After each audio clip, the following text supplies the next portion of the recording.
6 días antes de la Pascua fue Jesús a Betania, donde vivía Lázaro, a quien había resucitado de entre los muertos. Allí le ofrecieron una cena. Marta servía y Lázaro era uno de los que estaban con él a la mesa. María tomó 1 libra de perfume de nardo auténtico y costoso. Le ungió a Jesús los pies y se los enjugó con su cabellera. Y la casa se llenó de la fragancia del perfume. Judas Iscariote, uno de sus discípulos, el que lo iba a entregar, dice: ¿por qué no se ha vendido este perfume por 300 denarios para dárselo a los pobres? Esto lo dijo no porque le importasen los pobres, sino porque era un ladrón. Y como tenía la bolsa, se llevaba de lo que iban echando. Jesús dijo: déjala, lo tenía guardado para el día de mi sepultura, porque a los pobres los tenéis siempre con vosotros, pero a mí no siempre me tenéis. Una muchedumbre de judíos se enteró de que estaba allí y fueron no solo por Jesús, sino también por ver a Lázaro, al que había resucitado de entre los muertos. Los sumos sacerdotes decidieron matar también a Lázaro, porque muchos judíos por su causa se les iban y creían en Jesús. Palabra del Señor. El lunes santo es un día en el que, por supuesto, debemos meditar sobre esta enseñanza del Evangelio de hoy, pero también sobre otras cosas. Vamos a comenzar por la enseñanza del Evangelio. Lo más destacado es esta reflexión que hace Judas de que no había que dedicar el perfume a Jesús, un perfume costoso. El nardo es un perfume muy intenso, pero efectivamente muy costoso de obtener, sino que había que dárselo a los pobres, y sobre todo la respuesta que le da Jesús: los pobres los tenéis siempre con vosotros, a mí no me tenéis. Bien.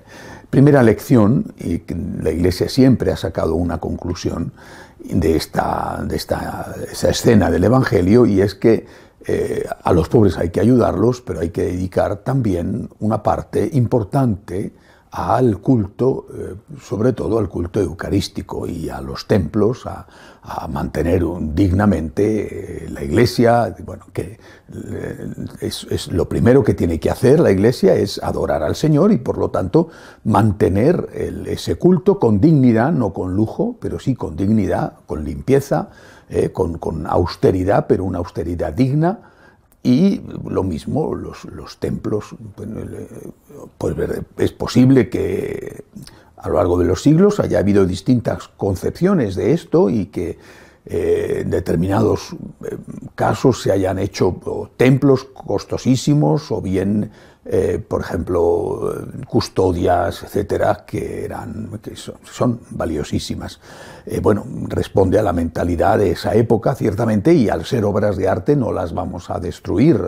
No se puede destruir, por ejemplo, una custodia de arfe como la que se conserva en la Catedral de Toledo, porque es una obra de arte. O no se puede poner una bomba a la cúpula de Miguel Ángel del Vaticano y hacer allí levantar una iglesia de prefabricado de chapa, ¿no? Bueno, es decir, hay cosas que forman parte de la historia y que hay que entenderlo.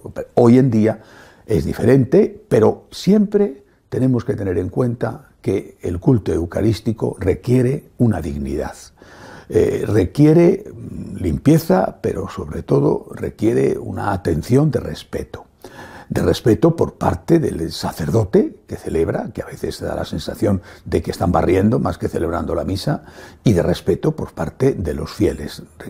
Ese respeto, esa dignidad, no tiene por qué ser lujosa, pero sí, repito, una austeridad digna. Eso no está reñido con ayudar a los pobres. La Iglesia me parece que es un ejemplo clarísimo de servicio social. Bueno, no es solo por ayudar a la gente o a la gente necesitada, sino porque en esos pobres está también Jesús. Hay una presencia de Cristo en los pobres, pero hay una presencia de Cristo en la Eucaristía. Entonces, ambas cosas tienen que ser atendidas. Bien, yo creo que esta es una lección que se desprende de este Evangelio de hoy. Ahora, a mí personalmente siempre me ha gustado dedicar estos 3 días previos al Triduo Pascal, es decir, lunes, martes y miércoles santo, a imaginarme, con un ejercicio de imaginación, no tengo ningún dato bíblico para apoyarme en ello, a imaginarme las despedidas de Jesús.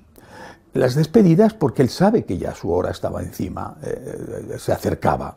Y cuando uno sabe que va a morir, uno intenta despedirse de, por ejemplo, el país donde vive, las cosas que han rodeado su vida, a veces que te evocan recuerdos cariñosos, recuerdos amables, de momentos muy felices, otras veces te pueden evocar, al contrario, recuerdos tristes.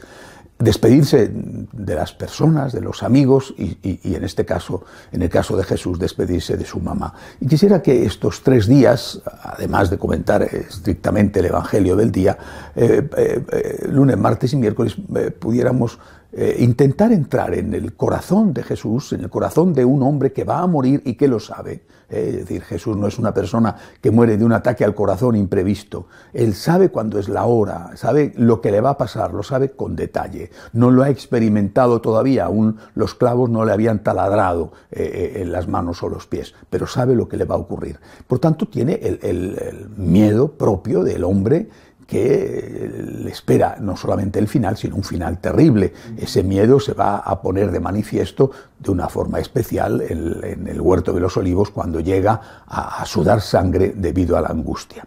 Vamos a ver la primera despedida, la despedida de las cosas, por supuesto menos importante que la despedida de las personas.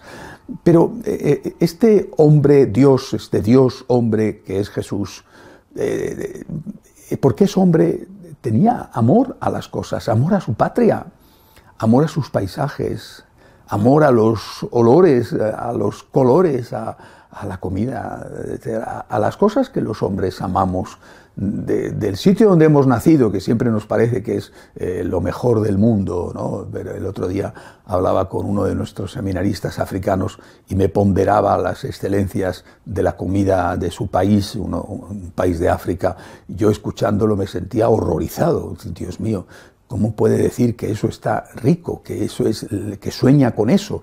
No voy a detallar el contenido de la comida, pero a mí me producía náusea pensar en lo que a él le parecía una exquisitez, porque es aquello a lo que estás acostumbrado, forma parte de tus recuerdos, de tu infancia, de tu vida, y también hay que despedirse de eso. Y Jesús llegó un momento en que miró a su alrededor y miró con los ojos del corazón, no, en ese momento no con los de la vista, el jardín que es Galilea en primavera, por ejemplo, o miró la bella ciudad de Jerusalén, que entonces todavía no había sido destruida por los romanos, como ocurrió unos cuantos años más tarde, o vio, estaba en Betania, pues el precioso huerto de olivos y de árboles frutales que había en la casa de Lázaro, de María. Es decir, esos olores de la primavera que son deliciosos, ¿no? Porque están los naranjos en flor, están